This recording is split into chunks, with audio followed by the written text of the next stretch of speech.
الحمد لله رب العالمين حمد الشاكرين وأفضل الصلاة وأكمل السلام على سيد المرسلين قائد الغر المحجلين نبي الحرمين عن القبلتين وسيلتنا في الدارين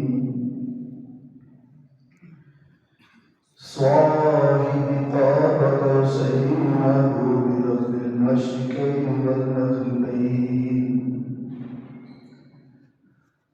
جد الحسن والحسين جد الحسن والحسين جد الحسن والحسين مولانا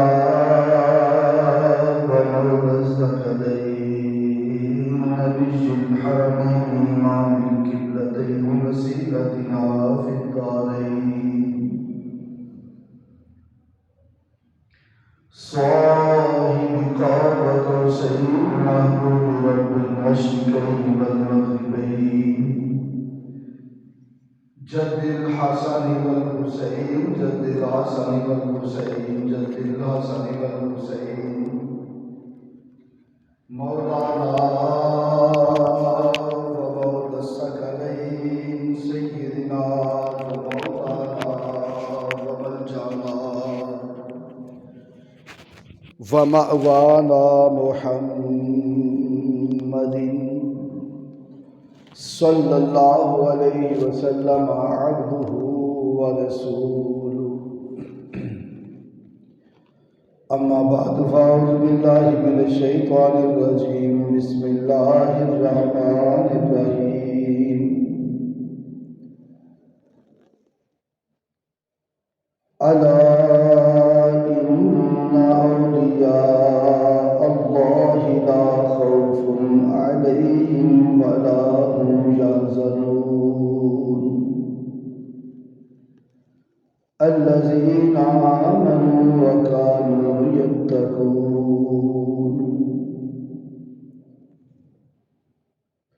آمنت بالله صدق الله مولانا العظيم وصدق رسوله النبي الكريم الأمين ونحن على ذلك لمن الشاهدين والشاكرين والحمد لله رب العالمين إن الله وملائكته يصلون على النبي يا أيها الذين آمنوا صلوا عليه وسلموا تسليما الصلاة والسلام عليك يا سيدي يا رسول الله وعلى آلك وأصحابك يا سيدي يا حبيب الله الصلاة والسلام عليك يا سيدي يا رحمة للعالمين وعلى آلك وأصحابك يا سيدي يا شفيع المذنبين الصلاة والسلام عليك يا سيدي يا نور الله وعلى آلك وأصحابك يا سيدي يا خير خلق الله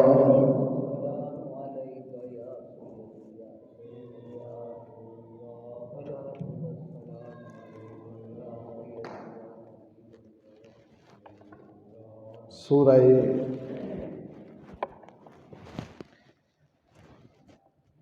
یونس کی آیت نمبر 62 اور 63 تلاوت کی گئی۔ اس کے اندر اللہ رب العزت نے ارشاد فرمایا، سن لو جو اللہ کے دوست ہیں ان پر نہ کوئی خوف ہے اور نہ وہ غمگین ہوں گے۔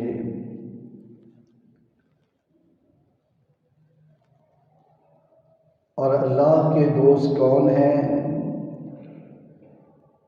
جو ایمان والے ہیں اور متقی ہیں۔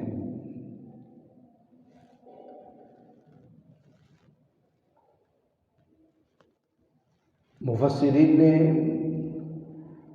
اس کی تفاسیر فرمائی اور اپنے علم کے مطابق اس پر خوبصورت گفتگو فرمائی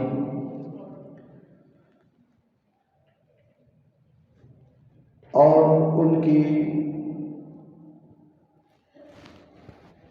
بلند پایا تفاسیر کا نچوڑ حضرت ابوالبیان شارح مکتوبات امام ربانی سید الاولیاء حضرت علامہ پیر محمد سعید احمد مجددی رحمۃ اللہ علیہ یوں بیان فرمایا کرتے تھے کہ خوف اپنا ہوتا ہے اور غم دوسروں کا ہوتا ہے۔ اللہ کریم فرما رہے ہیں نہ انہیں کوئی خوف ہے اور نہ یہ غمگین ہوں گے۔ خوف اپنا ہوتا ہے اور غم دوسروں کا ہوتا ہے۔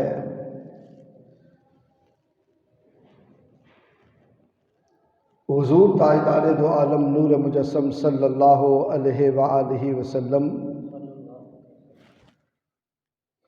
بھی اپنی امت کے غم میں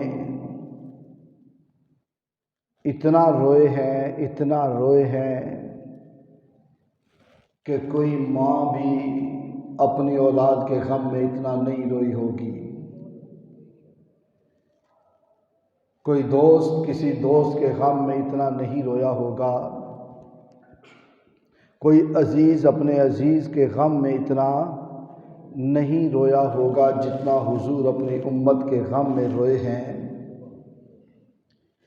حضور کبھی جلوت میں، کبھی خلوت میں، کبھی غاروں میں، کبھی ریگزاروں میں، کبھی مکے میں، کبھی مدینے میں، کبھی سفر میں، کبھی حضر میں، کبھی فرش پر، پھر کبھی عرش پر، خوشی میں بھی دکھ میں بھی حضور اپنی امت کے غم میں روئے ہیں، دن میں بھی رات میں بھی، کبھی اکیلے گھر میں، کبھی اپنے صحابہ کے سامنے، اور کبھی جبریل امین کے سامنے، کبھی مسجد نبوی میں تو کبھی حرم پاک میں۔ اتنا نواسوں کے غم میں نہ رویا نبی جتنا امت کے غم میں ہے رویا نبی۔ غم دوسروں کا ہوتا ہے اور حضور تاجدار دو عالم نور مجسم صلی اللہ علیہ وسلم نے اپنی امت کے غم میں آنسو بہائے ہیں، یہاں تک کہ اللہ رب العزت نے بھی اپنے محبوب سے فرما دیا وَلَسَوْفَ يُعْطِيكَ رَبُّكَ فَتَرْضَىٰ، اے محبوب آپ روئیں نا، آپ جیسے چاہیں گے آپ کی امت کے بارے میں ہم آپ کو راضی کر دیں گے۔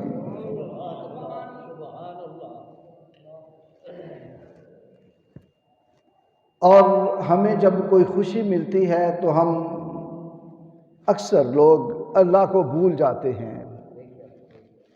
مثال کے طور پر کوئی شادی بیاہ ہو تو ہم میں سے بڑے بڑے پردہ دار جن کی بیویاں اور عورتیں بیٹیاں ہیں، گھر والے ہیں، وہ بھی بے پردہ ہو کر عریاں لباس پہن کر، ننگے سر بال بنا کر، میک اپ کر کے دنیا کے سامنے ایسے ہی پھر رہی ہوتی ہیں، اور اس وقت جب خوشی ملتی ہے تو اللہ رب العزت کے احکام کو، اللہ رب العزت کو بھول جاتے ہیں۔ ہم وہ ہیں کہ جب خوشی ملے ہم اللہ اور اس کے رسول کو بھول جاتے ہیں، اور میرے حضور کی شان یہ ہے کہ حضور کو اللہ رب العزت نے جب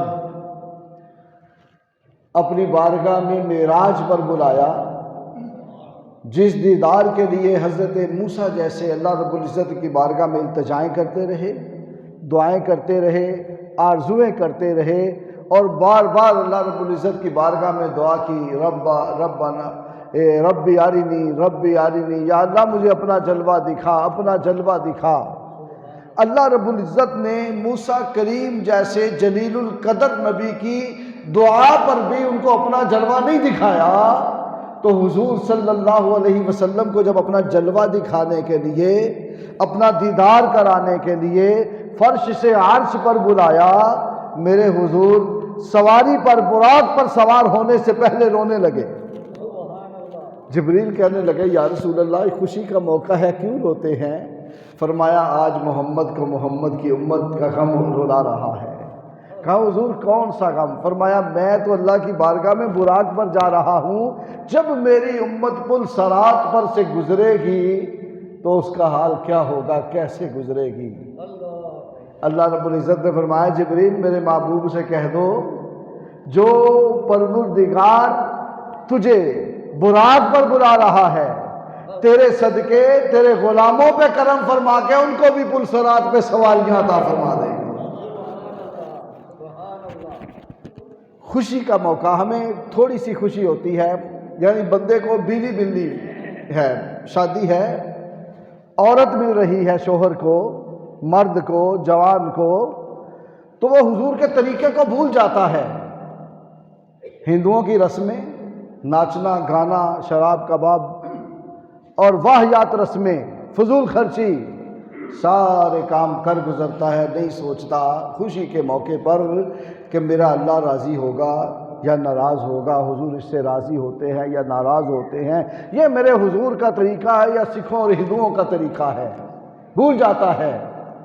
چھوٹی سی خوشی ساری عمر بے شک بعد میں تکلیف اور اذیت اور مصیبت میں مبتلا رہے، لیکن وہ سمجھتا ہے خوشی کا موقع، چل کوئی نہیں گل، خوشی دا ویلا ہے۔ بزرگ بھی کہتا ہے کوئی گل نہیں، خوشی کا وقت ہے، تو اللہ اور اس کے حکم کی نافرمانی کر گزرتے ہیں۔ اور میرے حضور کو اتنی بڑی خوشی ملی کہ کائنات کو یہ مرتبہ اور مقام کائنات میں کسی کو نہیں ملا تھا، لیکن حضور نے پھر بھی اپنی امت کو نہیں بھلایا، یاد رکھا۔ بات یہ کر رہا تھا کہ حضور قبلہ عالم فرمایا کرتے تھے کہ غم دوسروں کا ہوتا ہے، میرے حضور نے اپنی امت کا غم کیا، اور جو اللہ والے ہوتے ہیں ان کو بھی حضور کی امت کا غم ہوتا ہے۔ وہ اس بات پر پریشان ہوتے ہیں کہ حضور کا کوئی امتی دوزخ میں نہ چلا جائے، اللہ کا کوئی بندہ دوزخ میں نہ چلا جائے۔ وہ دن رات اس کے لیے کوشش کرتے ہیں، اپنی جان، اپنا مال، اپنا وطن، اپنا سب کچھ اس پر قربان کر دیتے ہیں کہ اللہ کی مخلوق جو ہے وہ ہدایت کے رستے پہ رہے، اللہ کی مخلوق کا تعلق اللہ سے قائم رہے، حضور کے غلاموں کی محبت حضور سے قائم رہے۔ اس پر وہ مسجدیں بناتے ہیں، وہ مدارس بناتے ہیں، وہ دین کے کام کرتے ہیں، وہ لوگوں میں عشق رسول کے جذبات کو ابھارنے کے لیے، جگانے کے لیے مختلف پروگرامز جو ہیں ان کا انعقاد کرتے ہیں۔ اس میں اللہ کی مخلوق کو اکٹھا کر کے، لوگوں کو اکٹھا کر کے پھر اللہ اور اس کے رسول کی عظمت و شان بیان کرتے ہیں، تاکہ یہ جو اللہ کے بندے ہیں، یہ جو حضور کے غلام ہیں، ان کا محبت کا تعلق اللہ اور اس کے رسول سے برقرار رہے۔ یہ محفلیں، یہ جلسے، یہ کانفرنسیں کس لیے ہوتی ہیں کہ لوگوں کے دلوں میں اللہ اور اس کے رسول کی محبت کے جذبات جو ہیں ان کو ابھارا جائے، اجاگر کیا جائے، اللہ اور اس کے رسول کی تعلیمات کو اجاگر کیا جائے۔ یہ سب کچھ اس لیے ہوتا ہے، اور کبھی دروس کی شکل میں، کبھی واعظ کی شکل میں، کبھی مساجد میں، کبھی مدارس میں، کبھی گلیوں اور بازاروں میں، کبھی بڑی بڑی گراؤنڈوں اور پارکوں میں، یہ اہتمام اسی لیے کیے جاتے ہیں۔ اور خوش نصیب لوگ وہ ہوتے ہیں جو ان پروگرامز کا حصہ بنتے ہیں اور اللہ کی مخلوق کی ہدایت کے لیے ایک ذریعہ بنتے ہیں۔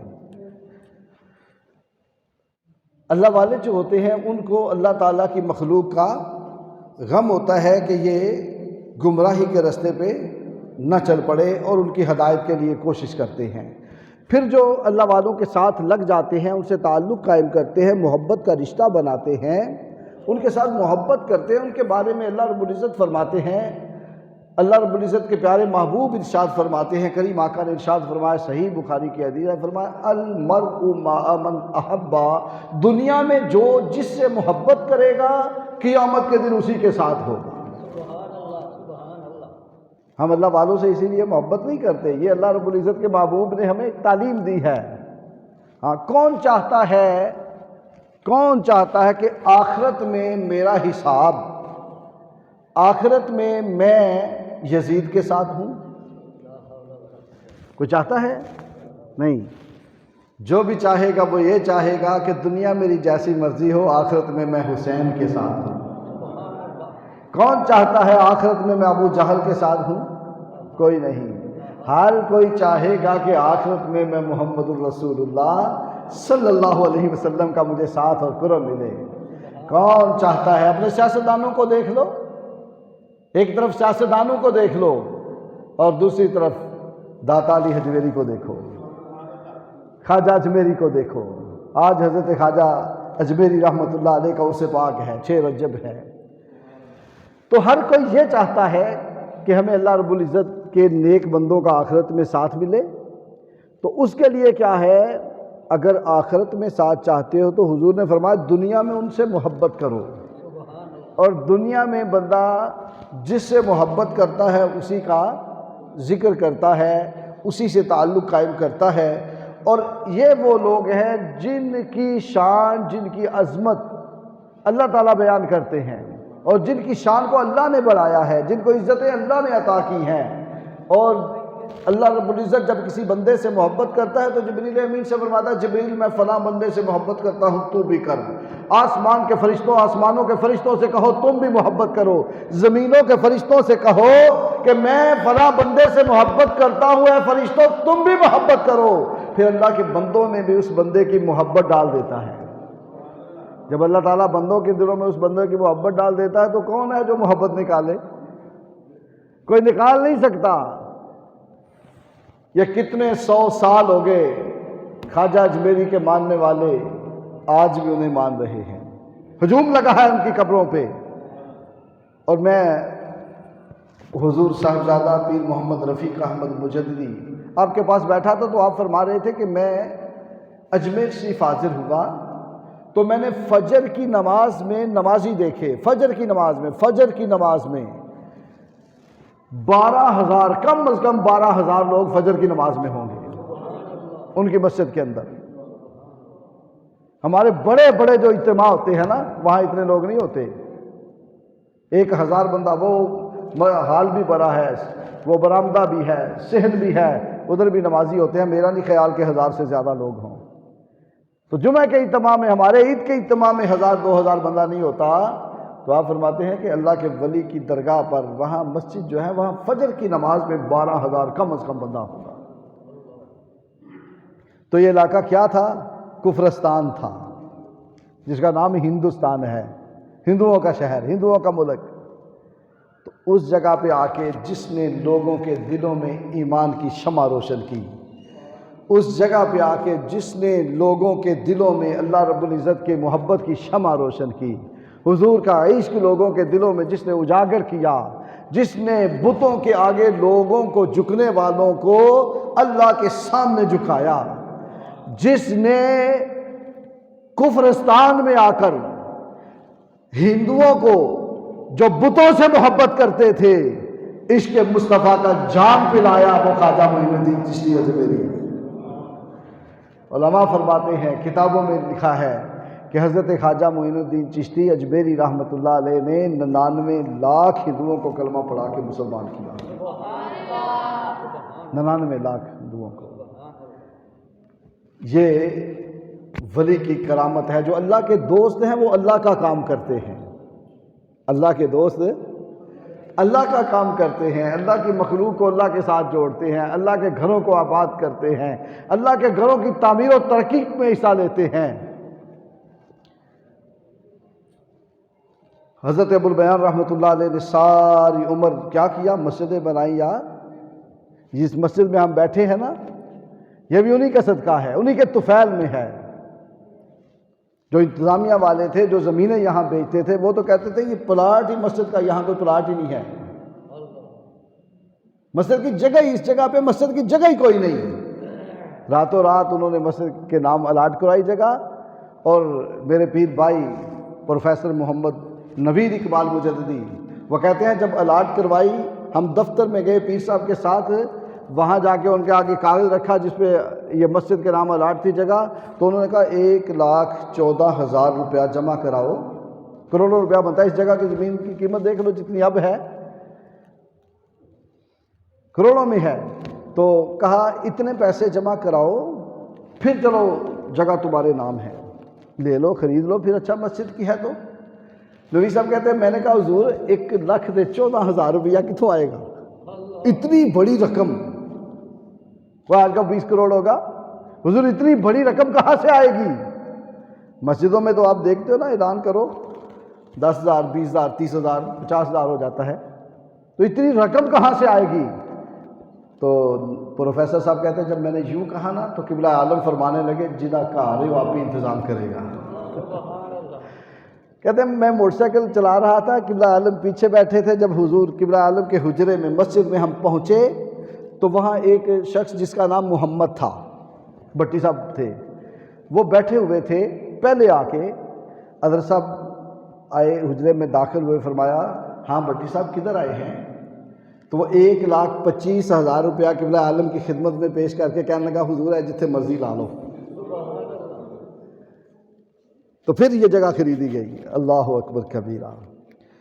تو یہ اللہ والے جو ہیں کیا کرتے ہیں، آپ نے 50 سے زیادہ مدارس اور مسجدیں جو ہے نا بنائے، اور اس کے بعد آج 18 سال سے زیادہ عرصہ ہو گیا، ہر سال 1-2 مسجد 1-2 مدرسہ جو ہے آگے تعمیر ہو رہا ہے. عالمی ادارہ تنظیم الاسلام کے زیر اہتمام یہ کام ہو رہا ہے.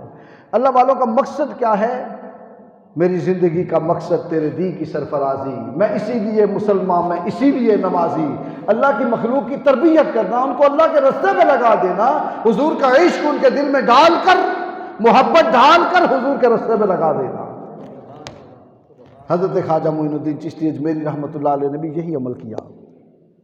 آپ نے خود پہلے علم سیکھا 9 سال کی عمر میں. یہ طالب علموں کے لیے بات ہے، 9 سال کی عمر میں حضرت خواجہ معین الدین چشتی اجمیری رحمۃ اللہ علیہ نے مکمل قرآن پاک حفظ کر لیا تھا. اس کے بعد آپ نے تفسیر، حدیث اور فقہ کی تعلیم حاصل کرنا شروع کی. 14 سال کی عمر میں مکمل عالم دین بن گئے. والد کا انتقال ہو چکا ہے، وراثت میں ایک چکی، 5 چکی اور ایک کھیت باغ ملا. 7 دین پڑھتے پڑھاتے ہیں، کام کرتے ہیں، اللہ رب العزت کا پیغام لوگوں تک پہنچاتے ہیں، اور 7 اپنے باغ میں خدمت کرتے ہیں اس کی. اور اس باغ میں ابراہیم کندوزی رحمۃ اللہ علیہ اس زمانے کے مشہور بزرگ تھے. وہ آئے، جب انہوں نے دیکھا نا ابراہیم کندوزی آئے ہیں، 14 سال کی عمر ہے، دوڑے دوڑے گئے، ان کے لیے بستر بچھایا سائے میں، بستر بچھا کے انہیں پانی پیش کیا. پانی پیش کر کے اپنے باغ سے انگوروں کا خوشہ توڑ کے لائے اور آ کے ان کی خدمت میں پیش کر دیا. جب خوشہ پیش کیا، ادب کیا، احترام کیا، خود نیچے بیٹھ گئے ان کے پاس. انہوں نے تھوڑے سے انگور کھائے، پانی پیا اور کہا بیٹا ادھر آؤ. جی حضور. بادب بچے کو دیکھا تو اپنے تھیلے سے روٹی کا ایک ٹکڑا نکالا، سوکھا ہوا ٹکڑا، اور کہا بیٹا یہ لو. آج کا کوئی بچہ ہوتا تو آپ جانتے ہیں وہ کیا کرتا، جو آپ کرتے ہیں وہی کرتا. لیکن وہ بادب لوگ تھے، یوں کر کے لقمہ لیا بڑے ادب کے ساتھ اور اپنے منہ میں ڈالا. جب ادب کے ساتھ لیا، محبت کے ساتھ اس کو اپنے منہ میں ڈالا، چبایا. فرماتے ہیں جب وہ روٹی کا ٹکڑا میرے پیٹ میں گیا میرا سینہ روشن ہو گیا. یہ عزتیں، یہ عظمتیں ادب والوں کو ملتی ہیں، یہ مقام ادب والوں کا ملتا ہے، ہر کسی کو نہیں ملتا، ہر کسی کو نہیں ملتا. اور جو ادب کر لیتا ہے اللہ والوں کا وہی کامیاب اور اس کا بیڑا پار ہو جاتا ہے. خواجہ معین الدین چشتی اجمیری رحمۃ اللہ علیہ پھر مرشد کی تلاش کے لیے نکلے، پڑھ کے مرشد کی تلاش کے لیے نکلے، کیونکہ آپ کو پتہ تھا نہ مسجد سے نہ مکتب سے نہ کالج کے ہے در سے پیدا، دین ہوتا ہے بزرگوں کی نظر سے پیدا۔ نکلے اللہ کی تلاش میں، اللہ رب العزت کا قرب حاصل کرنے کے لیے، اللہ تعالیٰ کی معرفت حاصل کرنے کے لیے، کوئی مرد کامل ملے اور مجھے وہ اللہ رب العزت کی معرفت دے۔ اور یہ بات مشہور ہے، آپ جانتے ہیں، پڑھا لکھا مجمع ہے، آپ جانتے ہیں کہ جس کو بھی معرفت ملی ہے، اللہ تعالیٰ کا قرب ملا ہے، جس بندے کو بھی اللہ رب العزت کی بندگی کا سلیقہ ملا ہے، بندے کو کسی بندے نے ہی بندہ بنایا ہے، وہ کسی بندے کے پاس پہنچا ہے، اس نے پھر اس کو اللہ رب العزت تک پہنچا دیا ہے، بندگی کے سلیقے سکھا دیے ہیں۔ اور اس پر میں وہ واقعہ بھی اس میں کوٹ کروں گا کہ جب مولانا روم رحمۃ اللہ علیہ بہت بڑے عالم تھے، وہ بیٹھے ہیں حوض کے کنارے اور اپنے طالب علموں کو پڑھا رہے ہیں، علماء پاس بیٹھے ہیں، یہ بہت بڑے اپنے زمانے کے مشہور عالم ہیں۔ ایک ایسا آدمی کہ جس کے کپڑے پرانے ہیں، پھٹے ہوئے ہیں، بھٹ صاحب خاموش ہو کے بیٹھے، کپڑے پھٹے پرانے ہیں، اور وہاں نکلا، کتابیں پڑھی ہیں، وہ دیہاتی بظاہر لگ رہا ہے، غریب سا آدمی لگ رہا ہے، کپڑے پرانے پہنے ہوئے ہیں، سر پہ پگڑی باندھی ہے۔ مولانا روم کی کتابوں کی طرف اشارہ کر کے فرمایا این چیز، یہ کیا ہے؟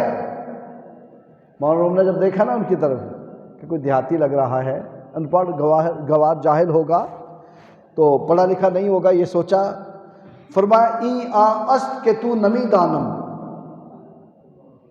یہ وہ ہے جو تو نہیں جانتا۔ جب کہا نا ای آ است کہ چے نمی دانم، کہ یہ وہ ہے جو تو نہیں جانتا،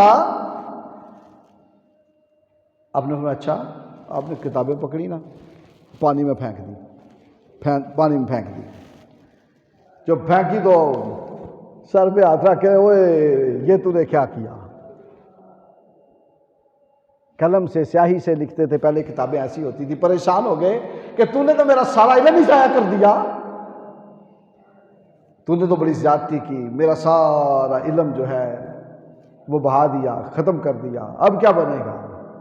جب دیکھا نا پریشان ہو گئے، آپ نے وہ جو آدمی دیہاتی تھا، ہاتھ یوں کیا پانی میں، کتاب کو نکالتے ہیں، یوں جھاڑتے ہیں، جب جھاڑتے ہیں تو پانی کی بجائے وہاں سے گرد اٹھتی ہے، مٹی اٹھتی ہے، پھر نکالتے ہیں، پھر جھاڑتے ہیں۔ مولانا روم رحمۃ اللہ علیہ حیران ہو رہے ہیں، یہ کیا ہو رہا ہے؟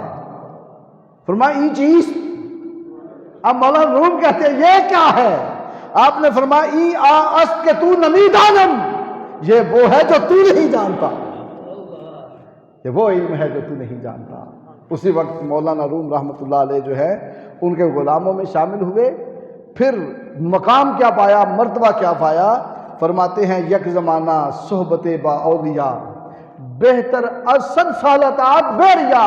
آپ فرماتے ہیں کہ اللہ والوں کی صحبت جو ہے، مولانا روم پھر خود فرماتے ہیں، جو پہلے کہتے تھے یہ کیا ہے، کہتے ہیں کہ بھائی اللہ والوں کی صحبت، یک زمانہ صحبت با اولیاء، ایک لمحہ اللہ والوں کی صحبت جو ہے وہ 100 سال کی بے ریا عبادت سے افضل ہے۔ اللہ اکبر۔ اور کسی نے کیا خوب کہا، مولوی ہرگز نہ شد مولانا روم تا غلام شمس تبریزی نہ شد، مولوی کبھی بھی مولانا روم نہ بنتا اگر وہ شمس تبریز کا غلام نہ بنتا۔ شمس تبریز کا غلام بنا تو مولانا روم بن گیا۔ معزز اور محترم حاضرین گرامی، خواجہ معین الدین چشتی اجمیری رحمۃ اللہ علیہ، آپ مرشد کی تلاش میں نکلے، حضرت خواجہ عثمان ہارونی کے بیعت ہوئے، اپنے شیخ کے ساتھ 20 سال رہے، عالم ہیں، حسنی حسینی سید ہیں، اور پھر 20 سال مرشد کی خدمت کرتے رہے۔ آج 2 دن کام کرنا پڑ جائے نا، ہم پریشان ہو جاتے ہیں کہ بھئی اسی تے پڑھن آئے ہیں، کوئی کام کرنا آئے ہیں۔ وہ مرتبے جو خدمت سے ملتے ہیں وہ علم سے نہیں ملتے، علم سے بھی نہیں ملتے، علم سے بھی نہیں ملتے۔ اور جس نے بھی آج تک کوئی مرتبہ پایا ہے خدمت اور ادب سے پایا ہے۔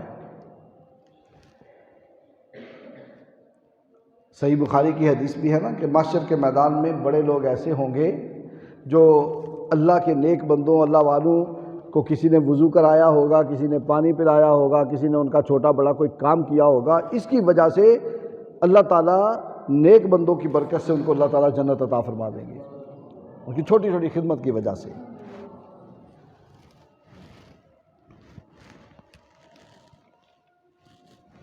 وہ ہستی جنہوں نے اللہ رب العزت کا قرب حاصل کیا، 99 لاکھ کافروں کو کلمہ پڑھا کے مسلمان کیا، جن کا آج یوم وصال ہے، آپ ارشاد فرماتے ہیں آپ کی تعلیمات کیا ہیں؟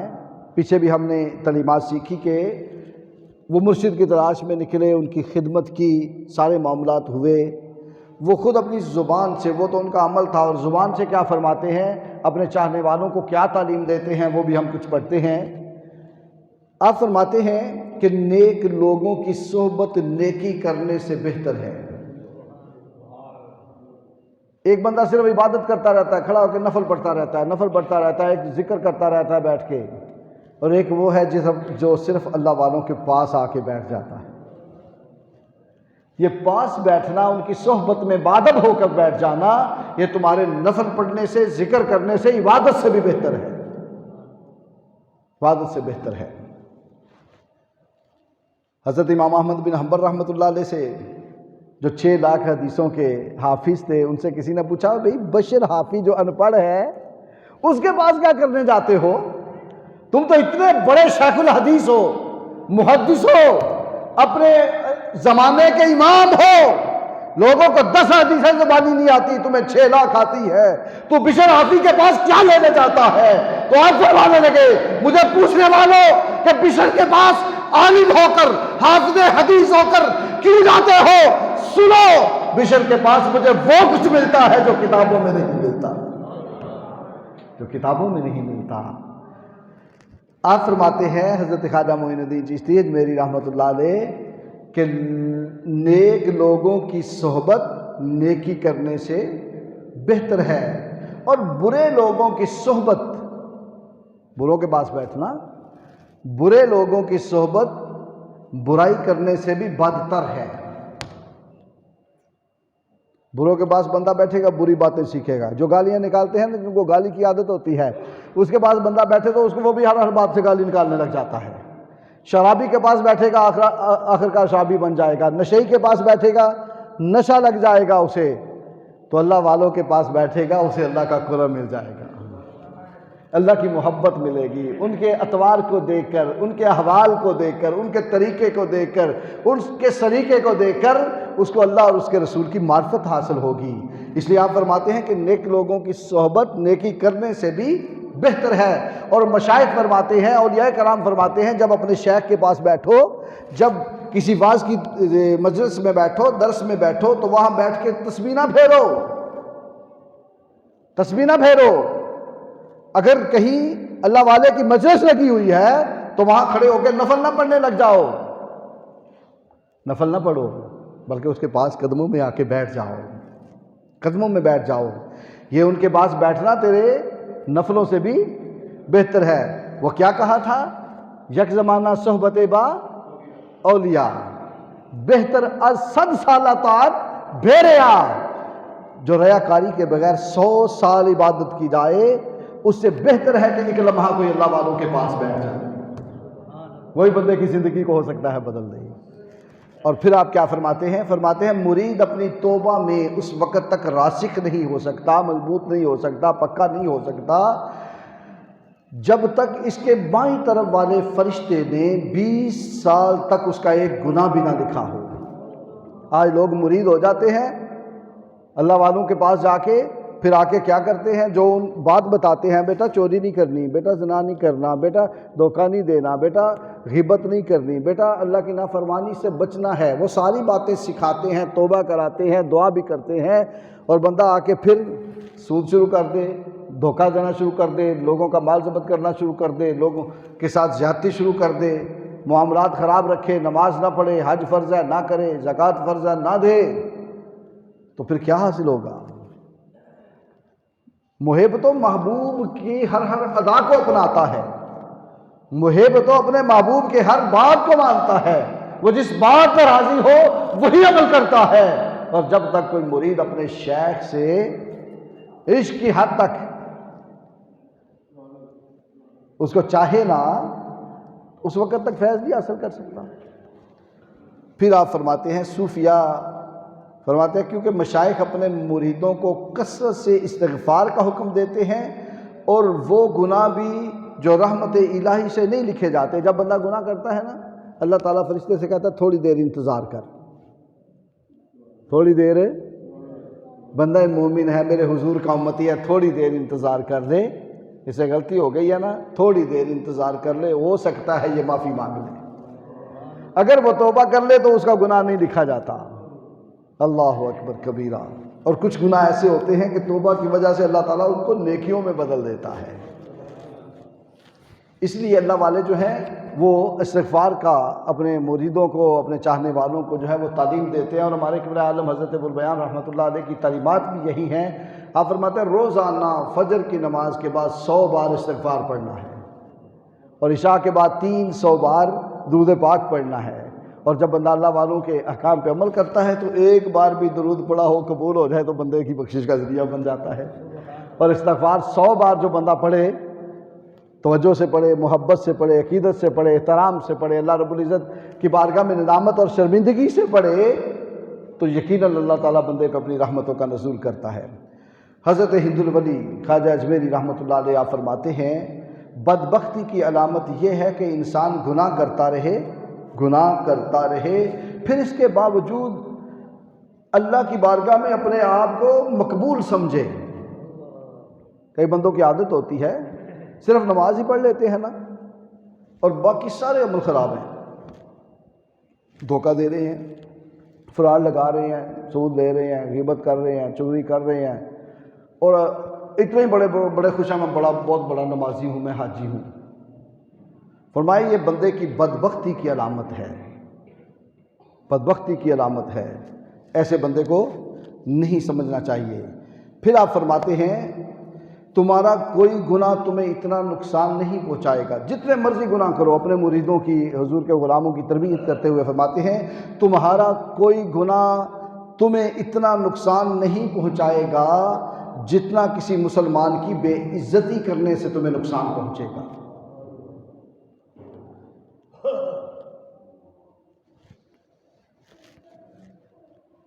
ہم چھوٹی سی بات پہ بس بندہ ماڑا ہونا چاہیے، کوئی غریب بندہ ہے، کمزور بندہ ہے، چھوٹی سی اس کی غلطی پہ اس کے ساتھ وہ سلوک کرتے ہیں نا، اللہ اکبر، اللہ اکبر، اللہ تعالیٰ ہمیں ہدایت عطا فرمائے۔ فرمایا تمہارا کوئی گناہ اتنا نقصان تمہیں نہیں دے گا، نہیں پہنچائے گا جتنا کسی مسلمان کی بے عزتی کرنے کا تمہیں نقصان پہنچے گا۔ اور بندہ مومن کی شان کیا ہے؟ میرے اور آپ کے آقا خانہ کعبہ شریف کا طواف کرتے کرتے رک گئے، اور رک کر کعبہ شریف کی طرف دیکھ کے فرمایا کعبہ تیری بڑی شان ہے، تیری خوشبو کتنی پیاری ہے، تجھ پہ اللہ رب العزت نے تجھے کتنی عظمت سے نوازا ہے، تیری حرمت بڑی اعلیٰ ہے۔ فرمایا لیکن بندہ مومن کی حرمت اے کعبہ تجھ سے بھی زیادہ ہے۔ اور حدیث میں میرے حضور نے ارشاد فرمایا کسی بندہ مومن کی عزت کے ٹکڑے اپنی زبان سے نہ کرو، اگر تم کسی کی عزت کے ٹکڑے اپنی زبان سے کرو گے تو دوزخ کے کتے تمہارے جسم کے ٹکڑے کریں گے۔ اور ہم غیبت کر کے بندوں کی، اللہ کی مخلوق کی، مسلمانوں کی، انما المؤمنون اخوہ، فرمایا مومن بھائی بھائی ہیں، ولا تجسسوا ولا یغتب بعضکم بعضا، نہ غیبت کرو اور نہ جاسوسی کرتے رہو اپنے مسلمان بھائیوں کی۔ ہم نے اپنے جو بڑے زیادہ جو عمل کرتے ہیں ان میں ان عملوں کو شامل کر لیا ہوا ہے۔ اللہ تعالیٰ ہمیں محفوظ فرمائے۔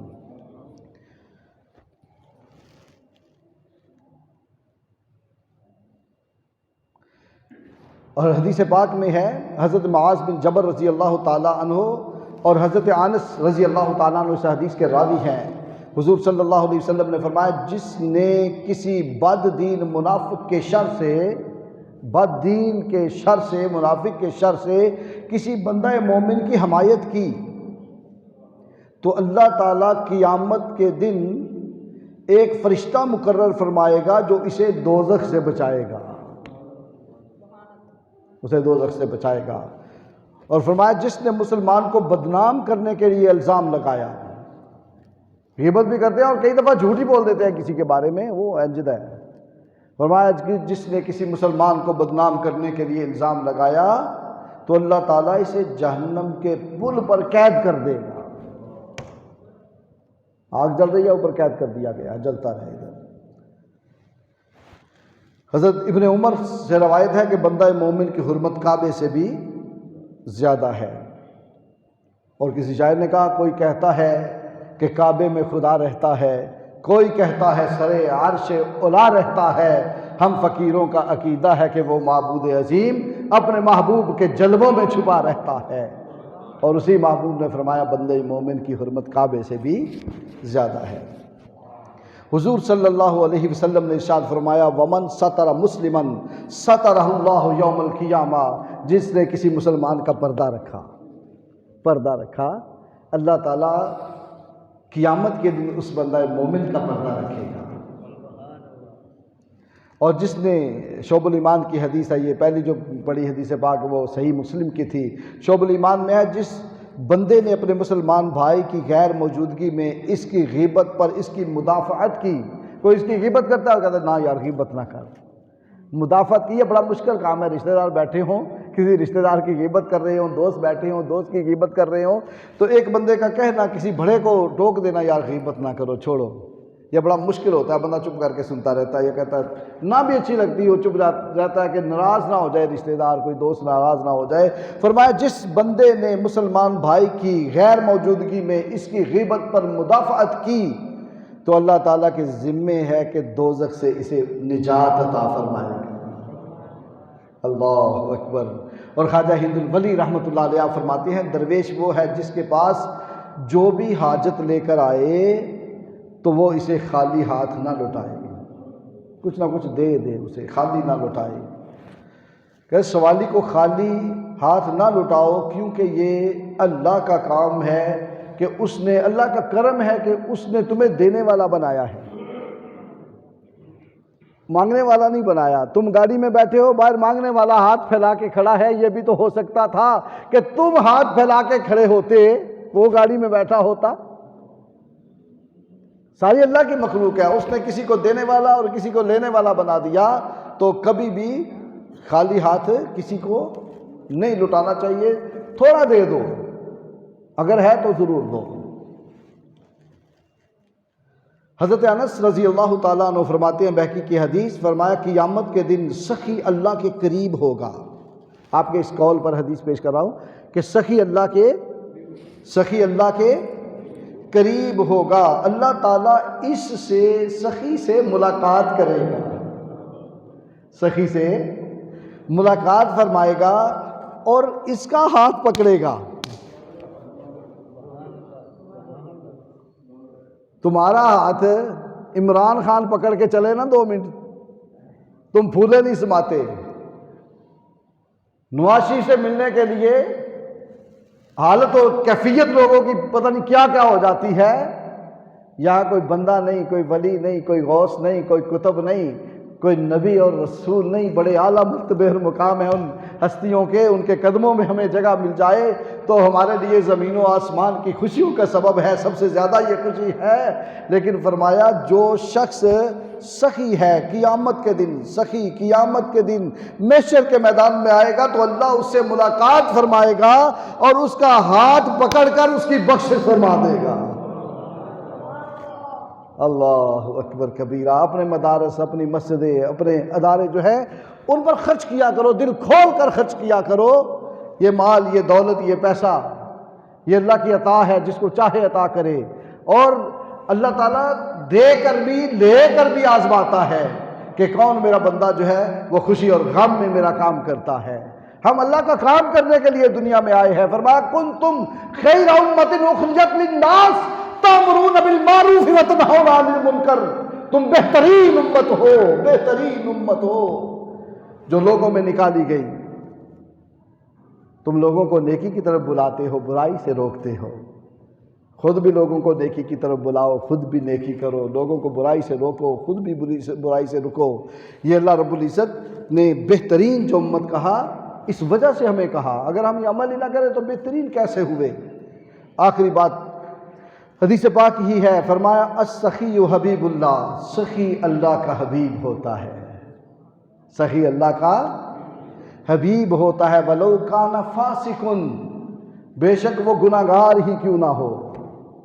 ہے گناہگار لیکن سخی ہے. ولو کان فاسقن، بے شک وہ گناہگار ہی کیوں نہ ہو، سخی ہے. السخی حبیب اللہ، سخی اللہ کا حبیب ہے. دنیا میں اللہ کا حبیب کون ہے؟ حضور تاجدار دو عالم نور مجسم صلی اللہ علیہ وسلم. صحابہ بیٹھے تھے نا، بات کر رہے تھے. حضور آ گئے. کوئی صحابی بات کر رہا ہے بھئی اللہ نے موسیٰ کو کلیم اللہ بنایا ہے. کوئی کہتا ہے اللہ نے آدم کو صفی اللہ بنایا ہے، نوح کو نجی اللہ بنایا ہے. کوئی کہتا ہے حضرت اسماعیل کو ذبیح اللہ بنایا ہے. کوئی کہتا ہے ابراہیم کو خلیل اللہ بنایا. یہ بات کر رہے تھے. میرے حضور تشریف لے آئے. فرمایا ہاں آدم کو اللہ نے صفی اللہ بنایا ہے، نوح کو اللہ نے نجی اللہ بنایا ہے، ابراہیم کو اللہ نے خلیل اللہ بنایا ہے. ہاں اسماعیل کو اللہ نے ذبیح اللہ بنایا ہے، موسیٰ کو کلیم اللہ بنایا ہے، عیسیٰ کو روح اللہ بنایا ہے، اور مجھے اللہ نے حبیب اللہ بنایا ہے. اللہ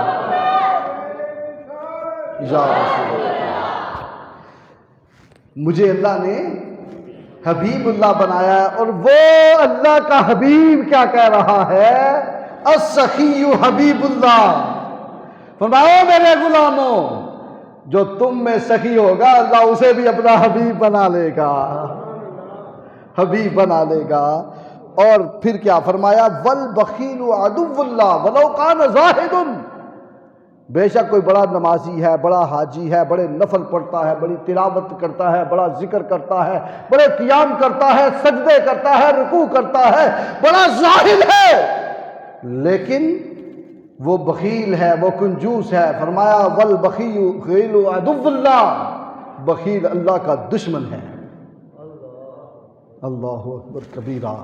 اور ترمذی کی حدیث عن ابی ہریرہ عن النبی صلی اللہ علیہ وسلم قال سخی قریب من اللہ. سخی اللہ کے قریب ہے. سارے بولو سخی اللہ کے قریب من الجنتی. سخی جنت کے بھی قریب ہے. قریب من الناس، سخی لوگوں کے بھی قریب ہے. بعید من النار، سخی دوزخ سے دور ہے.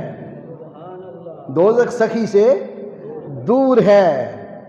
والبخیل والبخیل والبخیل، اور بخیل بعید من الجنہ، جنت سے دور ہے، بعید ہے. بعید من الناس، لوگوں سے بھی دور ہے. قریب من النار، اور بخیل دوزخ کے قریب ہے. ہر وقت تیار رہے کہ ہم نے اللہ کی رضا حاصل کرنی ہے، اللہ کا حبیب بننا ہے، اللہ کے قریب ہونا ہے، جنت کے قریب ہونا ہے. اور وہ کیا طریقہ ہے؟ وہ سخاوت کر کے بندہ ہو سکتا ہے. جب بھی موقع ملے، جہاں بھی موقع ملے، کچھ نہ کچھ اپنا حصہ ڈالتے رہو. میں اکثر کہا کرتا ہوں یار، جب تمہارے پاس سے یہ ساتھی آتے ہیں نا، گزرتے ہیں، اللہ کے گھر کے لیے سر نیچے کر کے نہ بیٹھو. ہمارے پیسے خسروں کے لیے نہیں ہے، کنجروں کے لیے نہیں ہے، شرابیوں کے لیے نہیں ہے. ہمیں جو اللہ نے مال دیا ہے وہ اللہ کے گھروں کے لیے، اللہ کی مخلوق کے لیے ہے. اور یہ بھی ہے کہ جیسا کسی کا مال ہوتا ہے وہی لگتا ہے۔ حرام کمانے والے حرام جگہ پہ لٹاتے ہیں اور حلال کمانے والے حلال جگہ پہ لگاتے ہیں۔ آپ کے گھر کی تعمیر شروع ہو چکی ہے، کوشش کریں اپنا حصہ ضرور ڈالا کریں۔ اگر زیادہ نہیں تو ہر ہفتے بندہ نیت بنا لے، یار میں نے 100 200 400 500 جو ہے نا جمعے کے ٹائم جو ہے ساتھی ہمارے پاس آتے ہیں، یہ اللہ بھیجتا ہے تمہارے پاس۔ جب اللہ تمہارے پاس دوستوں کو بھیجتا ہے تم نہیں دیتے تو پھر تمہارے مال میں وہ برکت کیسے دے گا؟ لاکھوں کماؤ گے برکت نہیں ہوگی، تھوڑوں میں نہیں ہوگی، کچھ نہ کچھ ضرور پیش کرو۔ یہ دنیا اور آخرت کی برکتوں کا ذریعہ ہے۔ اور اللہ فرماتے ہیں سخی حبیب اللہ، سخی میرا حبیب ہے۔ اللہ تعالی ہمیں اپنے پیارے محبوب کے احکام پر عمل کی توفیق عطا فرمائے اور حضور صلی اللہ علیہ وسلم کی سچی محبت